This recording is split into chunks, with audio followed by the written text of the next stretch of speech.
За сайн байцгаана уу? Манай компани хаяг реклам хэвлэлийн чиглэлээр Эрдэнэт хоттой Тодонг компани үүсгээд 2002 оноос өнөөдөр хүртэл 20 дахь жилдээ явж байна.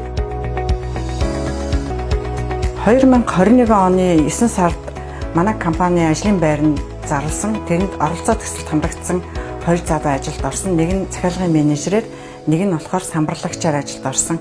Оролцоо төсөлд хамрагдаад ирсэн залуучууд маань маш их мотивац авсан, ажлын байран дээр яаж ажиллах уу гэдэг өөрсдийнхөө ойлголтуудыг маш сайн автсан. Ийм сайхан залуучууд манад ирж илаа.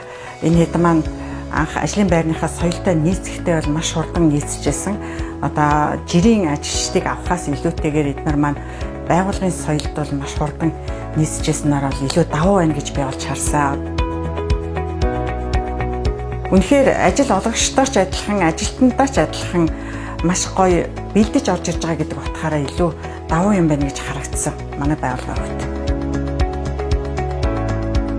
Ер нь яг залуучууд бол ажил хайж байгаа боловч бас өөрсдийнх нь сэтгэлд нь нийцэх, өөрсдөө тэр тухайн байгууллагын соёлдоо нийцэх тал дээр арай тотмог юм уу гэж бодогдсон. Тэгээ оролцоогоор дамжаад ороод ирж байгаа хүүхдүүд бол шал өөр ажлын байран дээр яаж ажиллах вэ гэдгийг мэдэж ирснээр илүү даваа байсан. Тэгэхээр яах аргагүй оролцоо төсөл ер нь зөв юм байна гэж харж байгаа шүү.